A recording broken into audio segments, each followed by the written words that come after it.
Hello students, তোমাদের সামনেই পরীক্ষা কল্যাণী ইউনিভার্সিটির ফার্স্ট সেমিস্টার।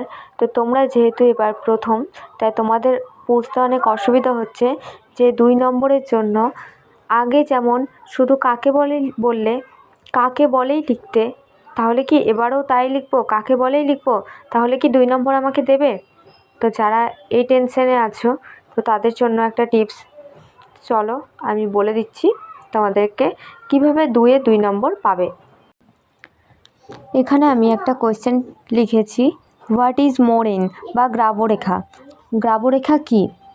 তো দেখো এখানে এটা একটা 2 নম্বরের কোয়েশ্চেন। তো ডেফিনিশন লিখতে বলেছি, আমি এখানে একটা ডেফিনিশন দিয়েছি, হিমবাহের সঞ্চয় কার্যের ফলে সৃষ্ট ডেব্রিস জাতীয়, ডেব্রিস হচ্ছে ছোট ছোট পাথর, বালি, ধুলো, এগুলো সব একত্রে ডেব্রিস বলা হয়। জাতীয় পদার্থগুলি সাধারণত অসংহত অথবা আলগা অবস্থায় সংবদ্ধ থাকে, মানে এক জায়গায় গুছিয়ে থাকে, যাকে বলা হয় মোরেন বা গ্রাবরেখা।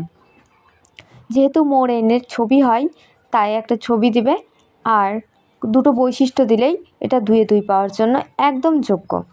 তো বৈশিষ্ট্য দেখো, এই অবক্ষেপগুলি স্তূপের ন্যায় সঞ্চিত হয়। বৈশিষ্ট্য খুব বড় করে লেখার দরকার নেই, ছোট্ট করে লিখবে, জাস্ট বোঝার মতো হলেই হবে। একদম লাইন লিখে গেলে স্যাররা দেখতে পছন্দ করে না। আর যেহেতু এটা 2 নম্বর, 5 মিনিটের মধ্যে তোমাকে কমপ্লিট করতে হবে, তাই খুব অল্প করে লেখার চেষ্টা করবে। আর বুলেট, অবশ্যই বুলেট করে লিখবে, খুব নাম্বার ভালো পাওয়া যায়।